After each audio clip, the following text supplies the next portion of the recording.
Laimė tai jūsų pasirinkimas ir kiekvieną akimirką jūs galite rinktis būti laimingu.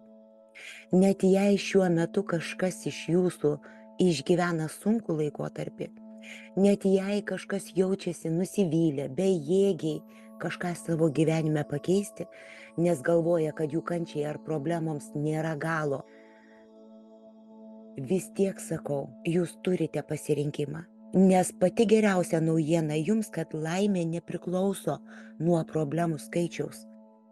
Laimė nepriklauso nuo jūsų svorio, nuo to, ar turite aukštąjį išsilavinimą ar ne. Ar dirbate kažkokiame prašmatniame darbe ar paprastame ofise. Laimė nepriklauso nuo to, ką turite ar ko neturite.